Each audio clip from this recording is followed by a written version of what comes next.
Sabes quen era Rosalía de Castro? Rosalía de Castro naceu en Conxo, Santiago de Compostela. Na súa infancia viviu nas vilas rurais de Ortoño e Padrón.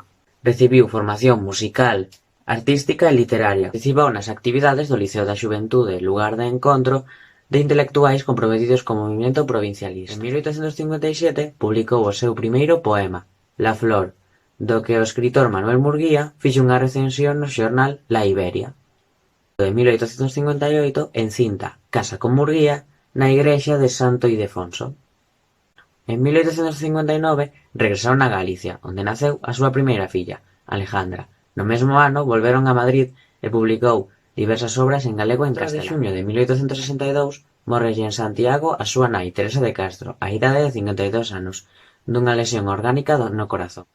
As actividades do seu home leváronos por diferentes lugares: Simancas, A Coruña, Santiago de Compostela, Lestrobe, Extremadura, Alicante, e mentres foron nacendo máis fillos, ata un total de 7.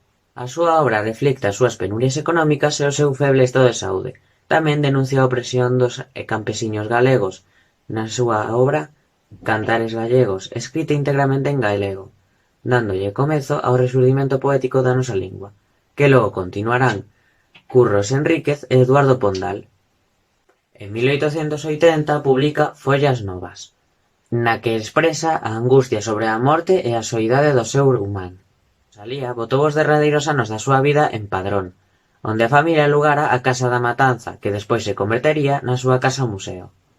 A morte de Adriano, o seu fillo máis novo de 2 anos, por mor dun accidente na súa casa de Santiago e a súa enfermidade, amargáronlle os derradeiros anos da súa vida. Morreu de cancro en 1885, aos 48 anos, na súa casa en Padrón. Foi soterrada no camposanto de Adina. Anos máis tarde, en 1891, os seus restos foron trasladados ao actual Panteón de Galegos Ilustres, na igrexa de San Domingos de Bonaval, en Santiago de Compostela.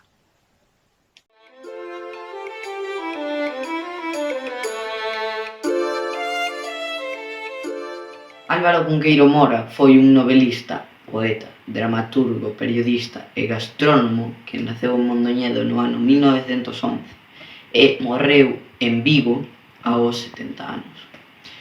Estudou Filosofía e Letras na Universidade de Santiago, pero deixouno para dedicarse ao xornalismo, colaborando en diversos xornais e revistas antes, durante e despois da Guerra Civil. Foi un dos primeiros membros do Partido Galeguista. Escribiu moitísimas obras, en prosa, poesía, teatro, relato e ensaio, tanto en galego como en español. Pero todo o que poidamos saber de Álvaro Cunqueiro podémolo buscar en calquera lugar: libros, enciclopedias, Google. Mais o que me gustaría contarvos é un aspecto moi destacado de Álvaro Cunqueiro, da súa literatura. Foi o precursor galego dun movemento literario moi habitual en América Latina. Un autor moi importante dese movemento é Gabriel García Márquez, co seu libro 100 anos de soidade, chamado Realismo Máxico.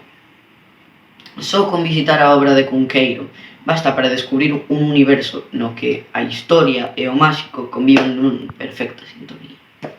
A súa primeira gran obra en prosa, Merlín e familia, é un referente, pois nela o protagonista da historia, Felipe, é o criado do mago Merlín, que foi a vivir ás terras galegas, máis concreto no territorio de Miranda, na selva de Esmelle, despois da morte do rei Arturo, para seguir atendendo aos seus múltiples clientes extraordinarios que lle plantexaban os seus problemas ao mago: princesas encantadas e barbudas, sirenas, demos.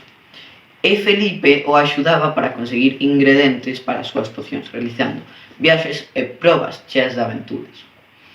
Nalgún fragmento do libro, o criado Felipe de Amancia non sabe se os anos que pasou co mago Merlín e con Dona Xenebra proveñen da súa imaginación ou se, pola contra, son de verdade. Vou vos ler unha parte. Verdade ou mentira? Aqueles anos da vida ou da imaginación foron enchendo cos seus fíos o fuso do meu espírito. E agora podo tecer o pano distas historias, novelo a novelo.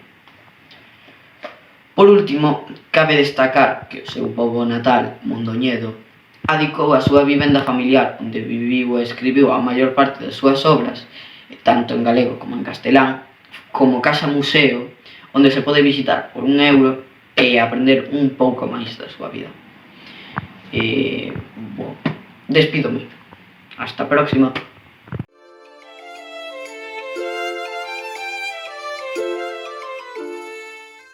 Ramón Otero Pedrallo naceu en Ourense o 5 de marzo do ano 1888. Foi un escritor, político, xógrafo e defensor do nacionalismo galego. Traballou en diferentes xéneros literarios, poesía, ensaio e novela, aínda que tamén tiña estudos científicos xeográficos feitos na Universidade de Santiago de Compostela. En 1950 gañou a primeira cátedra de xeografía creada na Universidade de Santiago de Compostela, onde pasou os anos máis felices da súa vida. Entre as súas novelas podemos destacar Os camiños da vida e O mesón dos ermos, aínda que a máis coñecida é Arredor de si, que é unha autobiografía.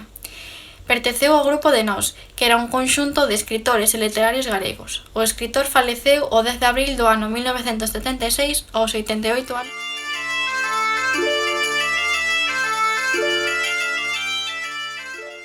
Manuel Curros Enríquez naceu o 15 de setembro de 1851 en Celanova.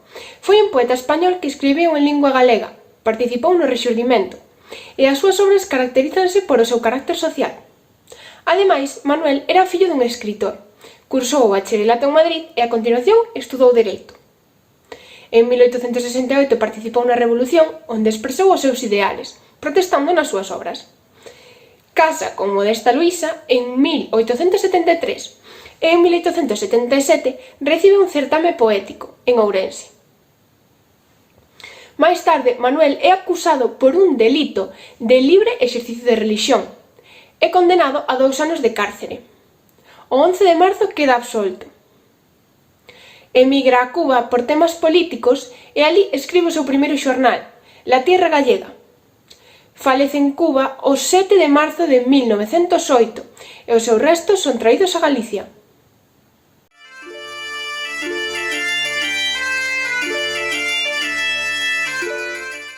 Eduardo Pondal foi un poeta nacionalista galego que naceu o 6 de febreiro de 1835 e que proviña dunha familia de orixe hidalga que fixa as súas fortunas nas Américas. Estudou medicina en Compostela, onde frecuentaba tertulias no Liceo San Agustín. Estes faladoiros foron no contacto cos poetas regionalistas como Murguía e Aguirre. Isto fixo abandonar a medicina e convertirse no bando da nación galega. En 1890, o músico Pascual Veiga pídelle unha letra para unha composición musical. Pondal compoñe o poema Os pinos e, aínda que a obra non chegou a estrearse, aparece publicado. En 1907 se estrea por fin na Habana e considérase dende entón o himno de Galicia, sendo legalizado polo Estatuto Galego no 1981.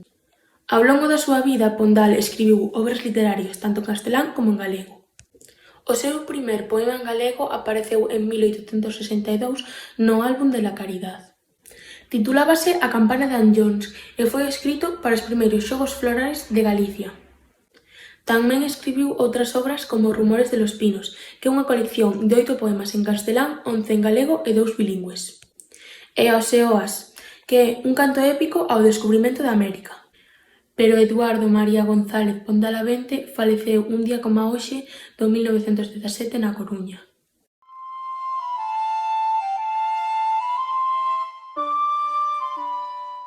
Daniel Castelao naceu o 30 de xaneiro do ano 1886 en Rianxo. Era moi polifacético e está considerado un dos pais do nacionalismo galego. Chegaría a ser a figura máis importante da cultura galega do século XX.